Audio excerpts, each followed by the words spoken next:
सबको दिख रहा है स्क्रीन?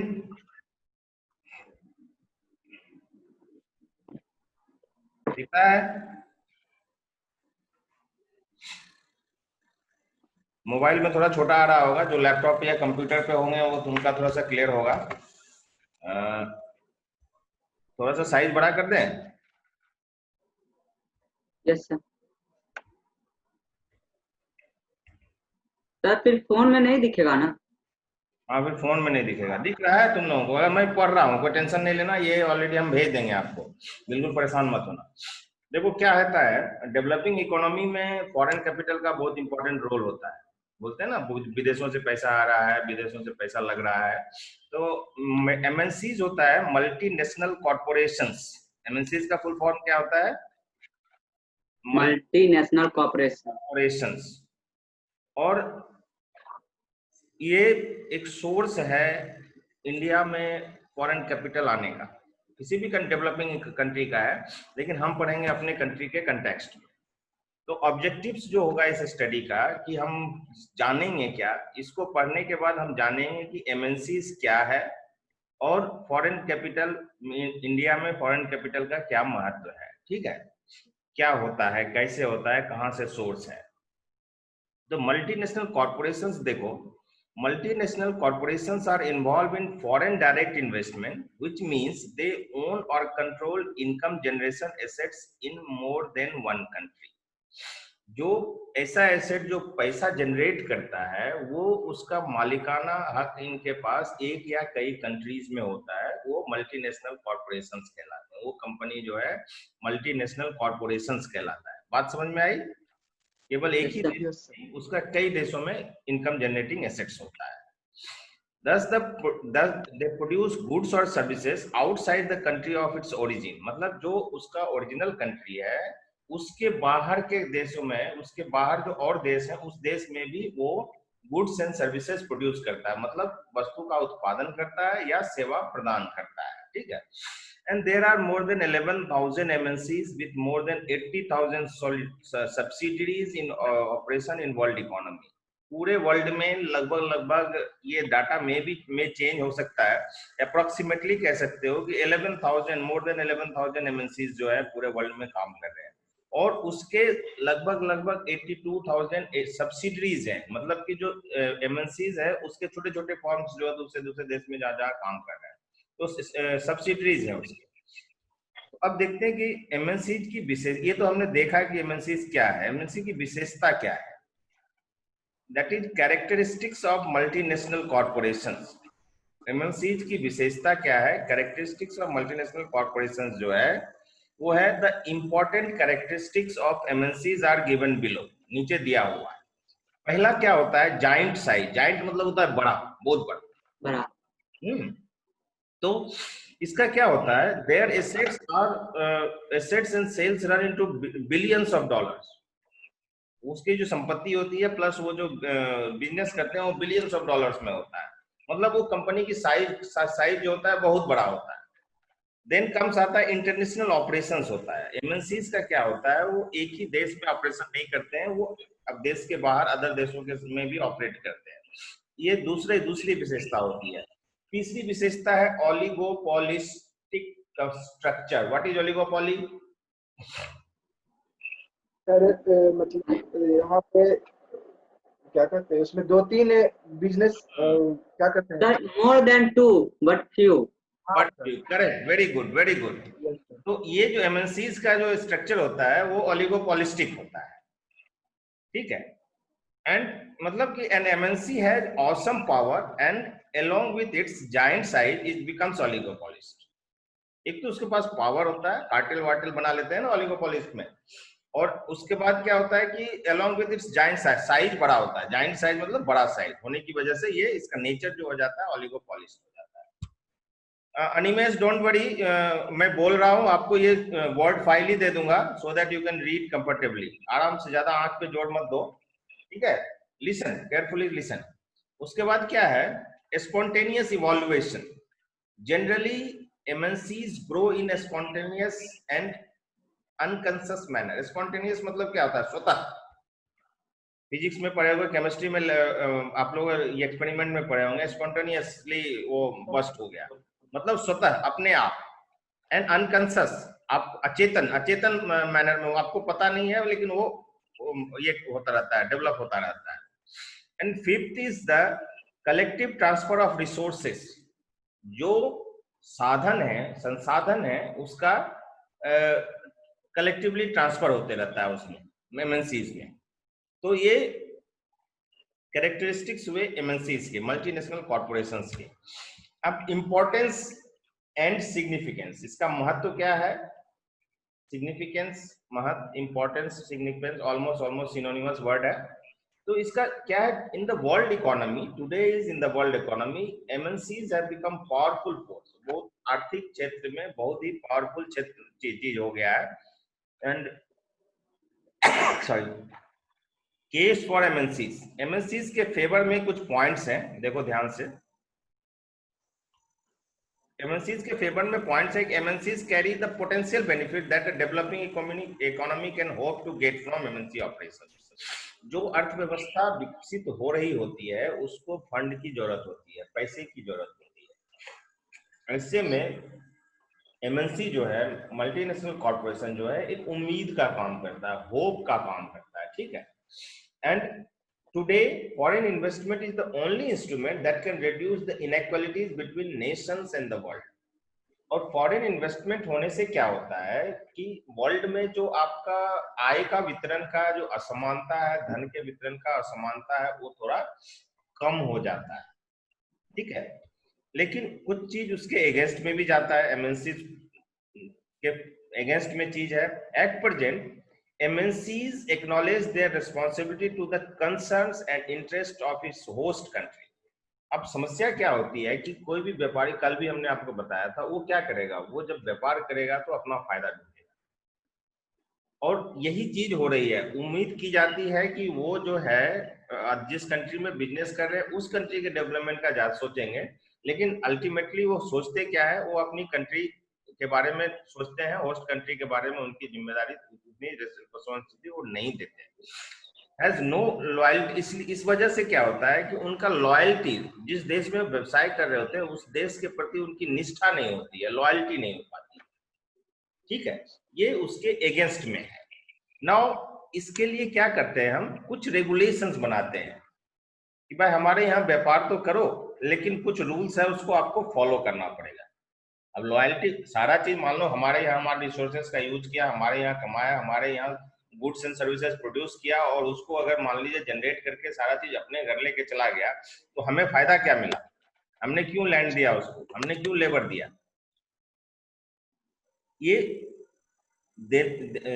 इसके लिए क्या करेंगे भाई, कुछ रेगुलेशंस बनाएंगे कि हमारे यहाँ अगर आप व्यापार करोगे, हमारे यहाँ आपका एमएनसीज का जो फॉर्म सेटअप होगा, तो उसमें से कुछ हमारे कंट्री को भी बेनिफिट होना चाहिए।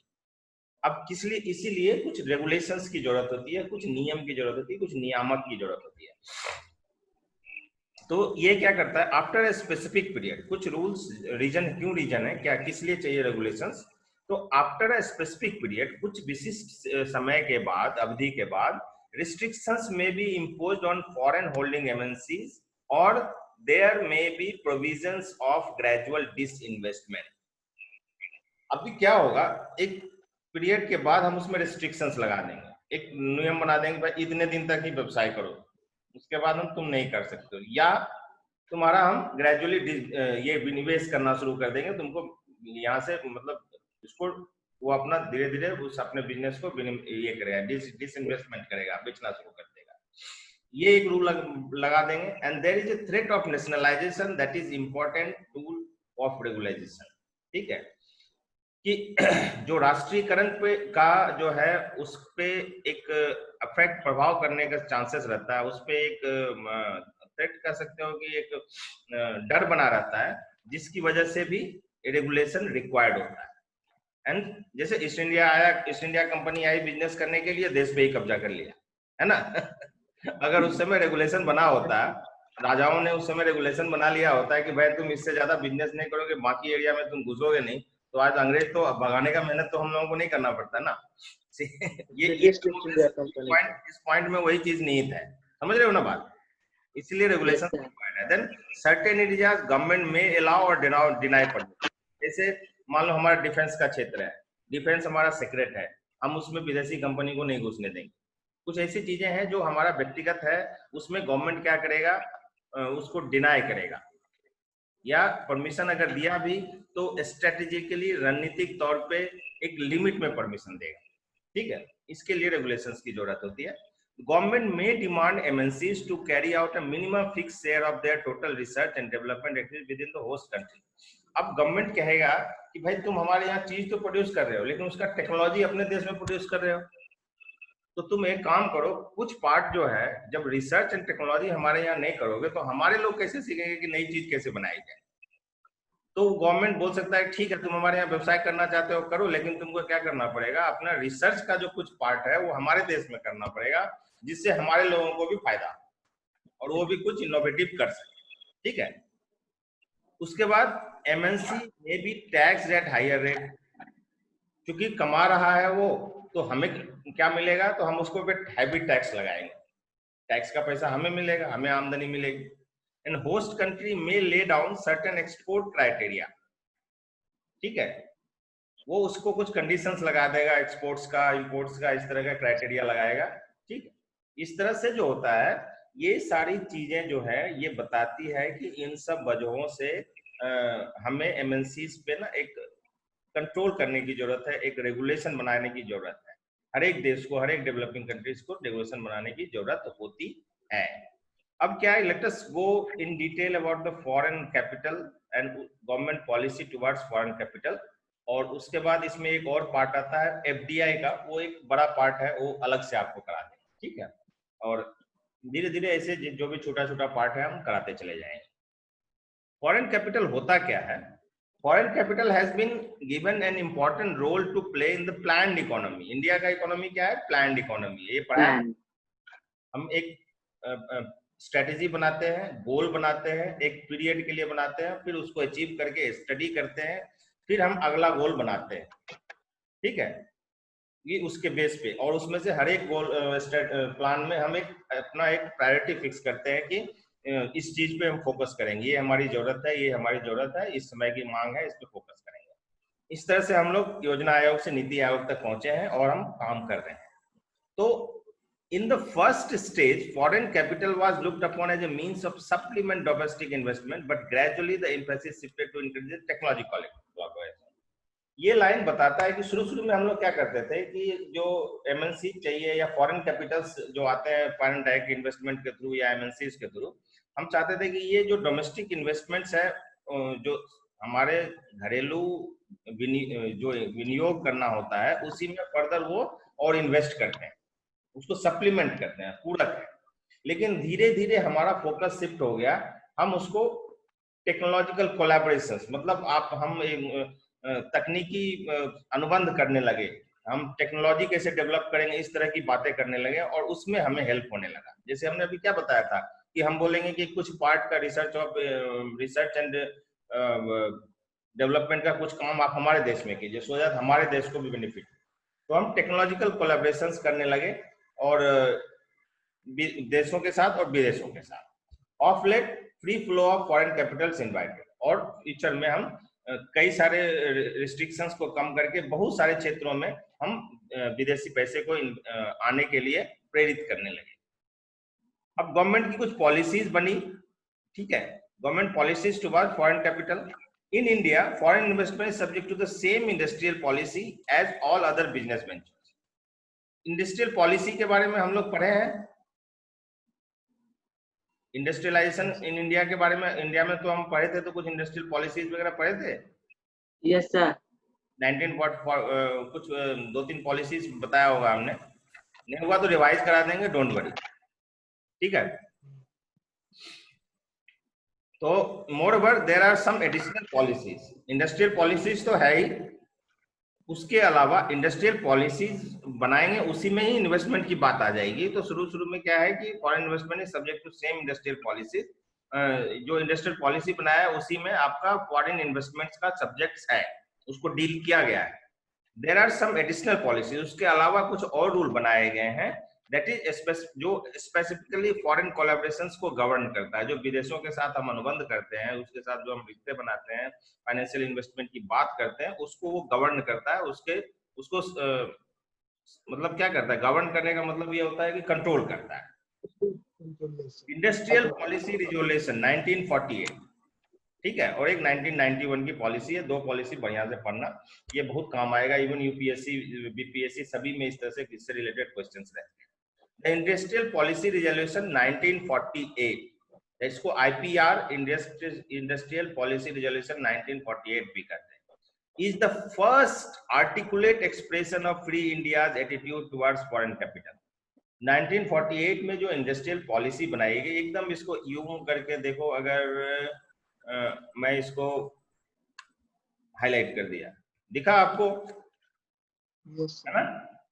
तो इंडस्ट्रियल पॉलिसी रिजोल्यूशन 1948, इसको आईपीआर 1948 भी कहते हैं, ये पहला एक ऐसा पॉलिसी बना था जिसमें हम फॉरेन कैपिटल, हमारा जो फॉरेन कैपिटल के प्रति क्या एटीट्यूड है वो हमने उसमें एक्सप्रेस किया था, व्यक्त किया था, ठीक है। एंड इट इज हम लोग का पढ़ाई नहीं हुआ था जी, हाँ, नहीं, इंडस्ट्रियल पॉलिसी दोनों करा देंगे बेटा, डोंट वरी, 1948 एंड 1991 दोनों करा देंगे, और लेटेस्ट अभी आया जो भी है वो भी करके एक दिन कर लेंगे। अब ये ध्यान रखना, फर्स्ट इंडस्ट्रियल पॉलिसी रेजोल्यूशन जो आया था 1948 में आया था, ऑब्जेक्टिव क्वेश्चन बनता है, ठीक है। अब आता है, it is stress the need for carefully regulating as well as inviting private foreign capital. Private foreign capital, जो विदेश में प्राइवेट कंपनीज हैं वो आके हमारे यहाँ इन्वेस्ट कर सकते हैं, इसमें इसके बारे में कुछ केयरफुल रेगुलेशंस बनाया गया, सावधानी पूर्वक कुछ नियम बनाए गए, ठीक है। हम जब मेहमान हमारे घर आते हैं तो अगर मान लीजिए अननोन है तो हम उसकी सेवा तो करते हैं, लेकिन हम थोड़ा सा केयरफुल रहते हैं, है ना? तो उसी तरह से कुछ केयरफुल एटीट्यूड के साथ, केयरफुल तरीके से एक हम अपना फॉरेन कैपिटल के प्रति हमारी क्या भावना उसको हमने व्यक्त किया, और it stress the need for carefully regulating as well as inviting foreign capital. अब special stress inter alia was put on the need to resume to ensure that all the cases of foreign collaboration the majority interest was always Indian. अब इसमें ध्यान ये रखा गया कि जो भी कोलैबोरेशंस हो, जो भी फॉरेन कोलैबोरेशंस हो, उसमें इंडिया को फायदा हो, इंडिया का इंटरेस्ट ध्यान में रखा गया। हम अपने देश के इंटरेस्ट को ध्यान में रखे हैं वो पॉलिसी बनाते वक्त, है कि नहीं? हम कोशिश ये हमने किया कि जो भी वो इन्वेस्टमेंट्स करे उसमें हमारे कंट्री का बेनिफिट, उनका तो जो बेनिफिट होना है, कोई व्यवसाय करेगा तो कमाएगा ही, लेकिन हमारे कंट्री का उसमें बेनिफिट हो।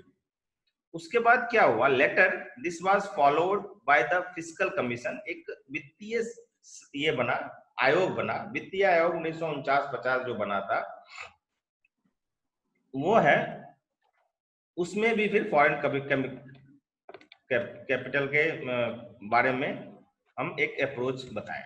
ये fiscal commission, first fiscal commission was established in 1949-50, ये अगेन इंपॉर्टेंट, ठीक है, हाईलाइट होके दिख रहा है आप लोगों को? Okay, yes sir. The commission recommended that the foreign investment may be permitted, इसने बोला कि परमिट कर सकते हो, first in the public sector projects needing imported capital good.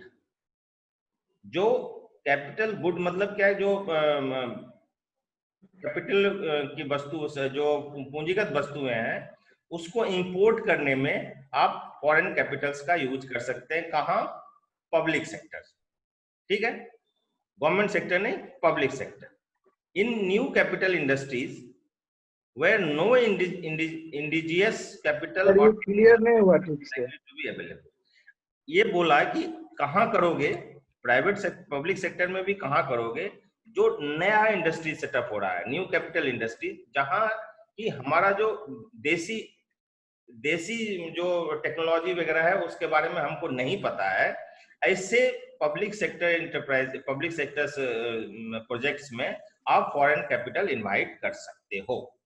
It may be noted that a statement on policy towards foreign capital may be by government on April was brought after this। उसके बाद एक foreign capital के लिए policy बनाया गया, वो लाया गया 6 अप्रैल 1940। ये देखो, policy towards foreign capital made by government is broad after this. ठीक है। Yes. अब एक स्पेसिफिक, अभी सब सारा चीज थे इंडस्ट्रियल पॉलिसी के अंदर था, ठीक है। अब क्या किया इन्होंने, फॉरेन इन्वेस्टमेंट के लिए एक अलग से पॉलिसी बनाई, है ना। The underlying principles of the policy by and large are valid even now. आप इसके अंदर जो पॉलिसीज बनाए, फॉरेन कैपिटल पॉलिसीज जो बने, वो अभी तक कमोबेश लागू होते हैं। ये चीज हो गया आपका कुछ रेगुलेशंस हैं। अब ये हमने ओवरव्यू दिया आपको। अब क्या करेंगे, अलग अलग इन चीजों को पढ़ने की जरूरत है कि इसके अंदर अंदर क्या है, मेन चीज। सर इंडिजिनियस कैपिटल मींस क्या होता है? जी, इंडिजिनियस कैपिटल ये होता है बेटा स्वदेशी, अपना देश का, इंडिजिनियस स्वदेशी, ठीक है। इंडिजिनाइजेशन मतलब होता है स्वदेशीकरण। समझ में आया बात? Yes sir. ओके, तो ये हमने आपको ओवरऑल एक व्यू दिया एमएनसीज का स्ट्रक्चर क्या होता है, कैरेक्टरिस्टिक्स क्या होता है, and MNCs why they need to be regularized. 1990 के बाद जब हमारा इकोनॉमी जब ओपन हुआ था तो एमएनसीज बहुत सारे आए थे हमारे कंपनी, हमारे देश में। और आपको पता, ध्यान दिया होगा कि यार नौकरी बहुत सारा ओपन हुआ था और लोग बोले कि अरे यार नौकरी कहाँ करे थे, तो एमएनसी में नौकरी करे थे, बहुत पैसा देते। ऐसा डिस्कशन होता था ना, बड़ा कंपनी है, बड़ा फर्म है, तो वो एक तरह से फॉरेन कैपिटल इनवाइट होता था। अब क्या है, 1991-2005 के पीरियड में जो पॉलिसीज में कुछ चेंजेस किया गया। चेंजेस क्या किया गया, तो choice of product regarding foreign investment and foreign technology agreement, the new industrial policy 1991, again 48 के बाद 1991, this is important, can be described as minor revolution. ये एक, इसमें एक ये हुआ, परिवर्तन हुआ, ठीक है, क्रांति हुई। And there are 4 types of changes. Sir ये एफडीआई है सर? हाँ एफडीआई सर?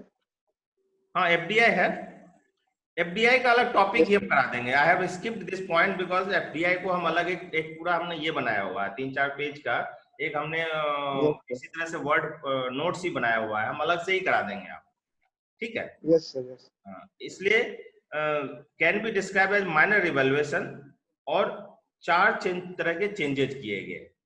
क्या हुआ, change of choice of product, number of products has been significantly increased. जिस एरिया में जिस प्रोडक्ट्स में एफडीआई ये आपका फॉरेन कैपिटल इन्वेस्टमेंट्स होगा, उसके संख्या को बढ़ा दी गई, ठीक है। Then market, free competition allowed with the domestic producers.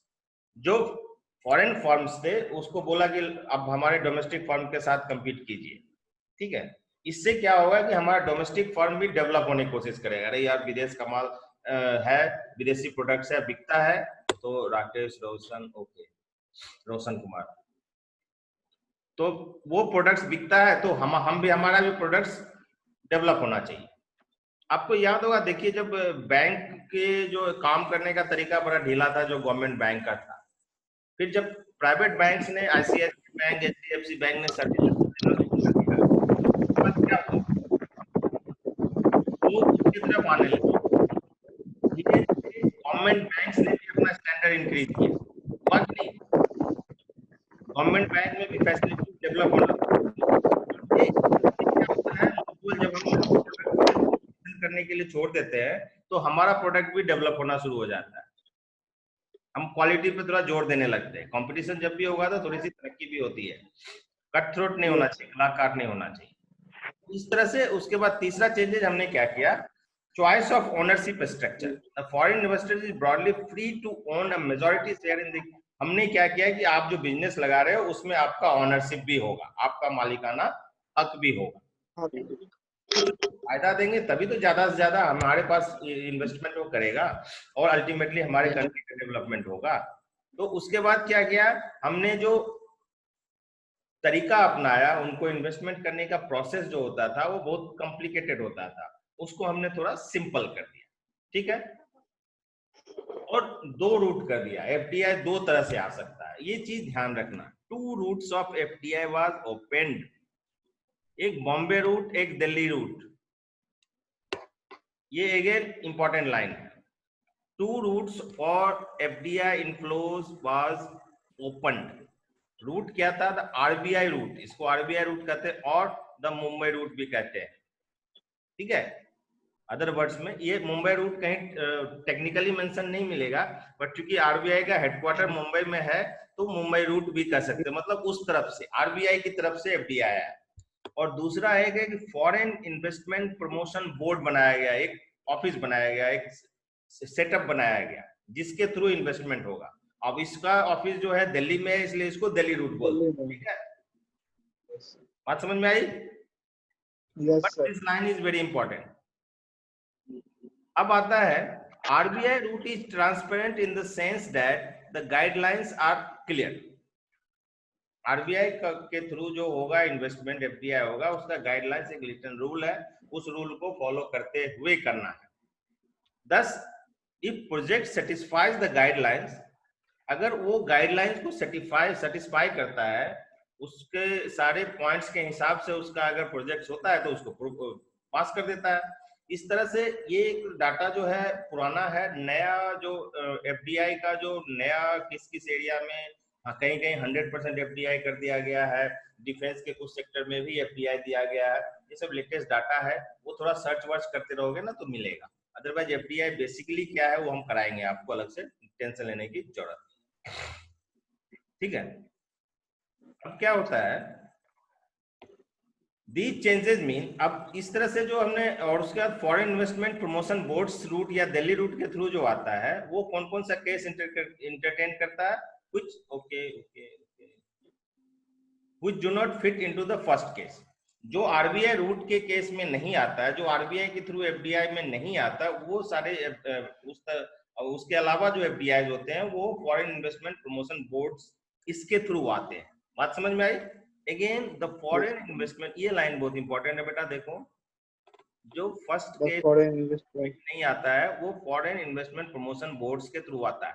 अब यहाँ एक इंपॉर्टेंट चीज ये है, this is foreign investment promotion board. इसमें क्या होगा, आप लोगों को जो बैंकिंग का एग्जाम दोगे बेटा, ध्यान रखना, बोलेगा FIPB में P क्या है, इस तरह के क्वेश्चन पूछते हैं। तो ये एब्रीविएशन को रट लो एकदम, इसमें से कुछ भी पूछ देगा, F क्या है, I क्या है, P क्या है, B क्या है, इस तरह के क्वेश्चन बैंक में एकदम रेगुलरली पूछते हैं, ठीक है। And since it is related to finance, तो इस तरह के इंस्टीट्यूशंस के बारे में डाल पूछ सकता है। तो फॉरेन इन्वेस्टमेंट प्रमोशन बोर्ड्स, जो दिल्ली रूट भी कहते हैं इसको, एफडीआई का, और एफडीआई को रेगुलेट करता है, ये डील करता है, ठीक है। अब क्या है, these changes mean that the government is keen to attract more। इस तरह से जो हमने 2-3-4 चेंजेस बताए आपको, सिंप्लीफिकेशन का प्रोसेस बताया, ये क्यों किया गया गवर्नमेंट, ये बताता है कि हम जो है संजीदा हैं, हम चाहते हैं कि फॉरेन कैपिटल आए और केस बाय केस हम उसको स्टडी करें, ठीक है, ताकि इकोनॉमिक डेवलपमेंट होता रहे, हमारे पास फंड की कमी ना हो। These changes mean that, again, these changes mean that the governments are keen to attract more foreign investment and apparently believes the following। मतलब ये जो चेंजेस इसलिए किया गया, हमारी सरकारें जो हैं वो इज कीन टू, कीन मतलब होता है इच्छित, इच्छा है उसकी। यस सर, उसका कीन इन, आगे आपको अंग्रेजी में एक फिल इन द ब्लैंक्स वगैरह भी आएगा, तो कीन के साथ आगे अगर लगाया जाए तो कीन इन लगता है, ठीक है। प्रीपोजिशन बोलते हैं, जो भी बोलते हैं, कीन इन, प्रीपोजिशन सर, प्रीपोजिशन कीन के साथ इन लगता है हमेशा। सेंटेंस करेक्शंस आएगा तो हमेशा ध्यान रखना इस बात का, थोड़ा सा अंग्रेजी भी करा दिया आप लोगों को। तो अट्रैक्ट मोर फॉरेन, मतलब कि जो हमारी सरकार जो संजीदा है, चाहती है, उनकी इच्छा है कि ज्यादा से ज्यादा फॉरेन इन्वेस्टमेंट इन अट्रैक्ट हो, आकर्षित हो हमारे पास। वो किस लिए भाई, to go out to borrow is worse than allowing equity। उधार मांगने से अच्छा है कि हमारे यहाँ लोग इन्वेस्ट करें और उससे हमारे पास पैसा जनरेट हो जाए। ठीक है,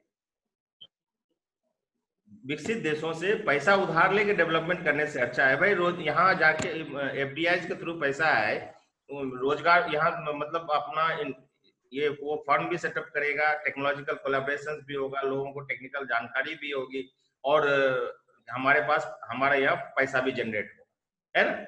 यस दूसरा क्या है, सर ये नोट भेज दीजिएगा। हाँ ये मैं आपके ग्रुप में डाल दूंगा, पीडीएफ करके भेज दूंगा, don't worry. Yes sir, PDF. उसके बाद ऐसा ही एफडीआई कराएंगे आपको अगला। और दूसरा क्या होता है, वाइल प्रॉफिट, अब होता क्या है कि जो फर्म्स हमारे यहाँ रहते हैं एफडीआई के थ्रू जो पैसा आता है, जो प्रॉफिट अर्न करता है वो पैसा प्रॉफिट जो हमारे यहाँ री इन्वेस्ट करना है, तो हमारा फर्दर डेवलपमेंट होता है। इसलिए इस तरह से हम ने चेंजेस किया ताकि ज्यादा से ज्यादा फॉरेन इन्वेस्टमेंट आए। एंड उसके बाद अंत में क्या होता है कि FDI brings technology which spreads other sectors. वो जो टेक्नोलॉजी लाता है उससे अदर सेक्टर्स में भी डेवलपमेंट होता है। बात समझ में आई? Yes sir. ये एज ए होल आपका मल्टीनेशनल कॉर्पोरेशन, उसके कैरेक्टरिस्टिक्स, उसको क्यों रेगुलेट करने की जरूरत है, फॉरेन कैपिटल क्या है, फॉरेन कैपिटल की जरूरत क्या है, फॉरेन कैपिटल ज्यादा से ज्यादा आए, फॉरेन कैपिटल का कौन कौन सा एक्ट डील करता है, ज्यादा से ज्यादा फॉरेन कैपिटल आए इसके लिए हमने क्या रूल सिंप्लीफाई किए हैं और रूल सिंप्लीफिकेशन क्यों किया। ठीक है, हमारा क्या उद्देश्य है, ये ओवरऑल आपको एक छोटा सा नोट्स अगर आ सकता है एग्जाम में तो ये बढ़िया एक नोट तैयार हो गया है। ठीक है, आगे अगले क्लास में हम आपको कराएंगे एफडीआई का, ऐसा ही नोट है, हम एफडीआई करा देंगे आपको। और जो इनपुट आउटपुट वाला जो पार्ट बचा हुआ है पेपर 1 का, उसको भी हम धीरे धीरे करते जाएंगे। हमने वही रूटीन फॉलो किया बेटा, पेपर 1 पेपर 2 जो हम कराते थे उसी तरह से किए। कल पेपर 1 कराए थे, आज पेपर 2 कराए, कल पेपर 1 कराएंगे। ठीक है, तो हम ताकि आपको एक फील हो कि हम रेगुलर क्लास ही करते हैं। ठीक है, yes sir, yes sir, yes sir, good. And तो आज के लिए खत्म करें, कल का वीडियो मिल गया था ग्रुप में। यस सर, ओके, आज के लिए समाप्त करें सर। यस सर, बोलो बोलो बोलो, कुछ बात है तो बोलो।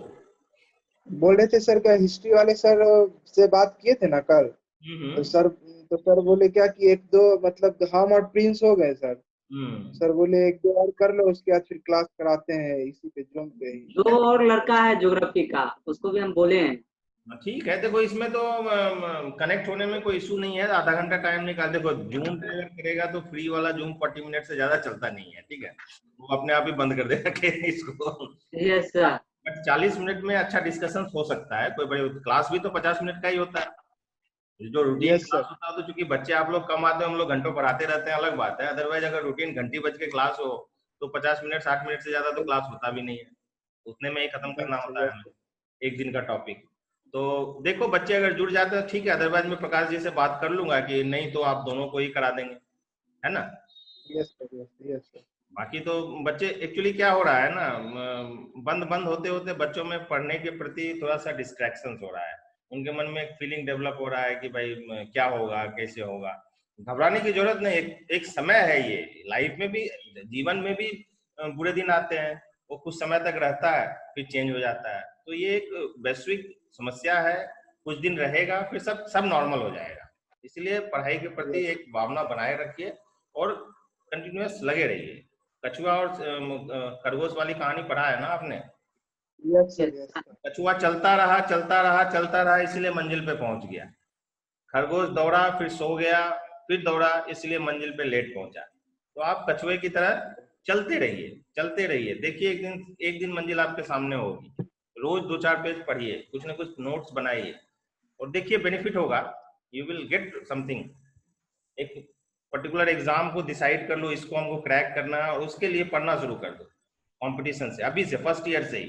थर्ड ईयर जाते जाते सीजीएल जैसे है, कंबाइंड ग्रेजुएट लेवल, आज से ही आप उसकी तैयारी शुरू कर दीजिए। थर्ड ईयर इधर पास करेंगे उधर नौकरी।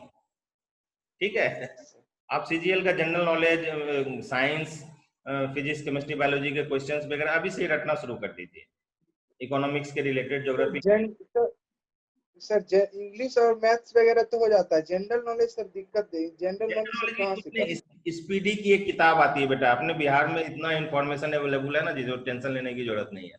स्पीडी करके एक पब्लिकेशन है, उसकी एक किताब आती है बेटा, उसमें साइंस फिजिक्स केमिस्ट्री सबका रहता है। कल आपको मैं कुछ किताब का फोटो भी दे दूंगा, स्नैप दे दूंगा, आप उसको चैप्टर वाइज अरेंज्ड है और उसको रटना शुरू कर दीजिए, 2-2 पेज 4-4 पेज रटना शुरू कर दीजिए, क्वेश्चन वाइज रटना शुरू कर दीजिए। अपने आप आपका 3 साल में तो इतना मटेरियल आपके पास तैयार हो जाएगा कि आप एक ही बार में एग्जाम क्रैक कर लो। सर जनरल नॉलेज दिक्कत दे रहा है, और सब कुछ जनरल नॉलेज के लिए जो जितना मैं बताऊंगा उसी किताब को रट जाओ, उसी से हो जाएगा, ज्यादा टेंशन लेने की जरूरत नहीं। मैथ का एक राकेश यादव की किताब आती है, कोई प्रचार के लिए नहीं बोल रहा हूँ बेटा, मुझे अच्छा लगा, मैंने एग्जाम दिया हुआ है इसलिए मुझे पता है। उसका मैथमेटिक्स की एक मोटी सी किताब आती है, वो ले लो और बनाना शुरू कर दो, उससे आप बाहर क्वेश्चन ही नहीं पूछता है। 5000-6000 क्वेश्चन से बन जाएंगे तुम्हारे 2-3 साल में, and you will crack the exam. Best strategy है अगर जॉब चाहिए। अगर आपको कोई अपना एंटरप्राइज सेटअप करना है वो भी अच्छी बात है, अभी से डिसाइड करके सेटअप करो। आप एक अच्छा एंटरप्राइज सेटअप करोगे तो 2 बच्चों को नौकरी दोगे, वो भी समाज की बेहतरी के लिए, अपने राज्य की बेहतरी के लिए एक बढ़िया चीज है। सो अच्छे मन के साथ सही तरीके से पॉजिटिव होते हुए कीप ऑन ग्रोइंग, ठीक है, बट जोश हाई रखना, ठीक है। यस सर, फिर करेंगे, नया चीज पढ़ाएंगे आपको, नई जानकारी देंगे, तैयारी करने के टिप्स भी बताएंगे। Done? Yes sir, good day for the day बेटा। Thank you sir. कल 9 बजे, संडेज को हम छुट्टी रखेंगे, ठीक है? Yes sir, yes sir, okay, yes sir, good day बेटा।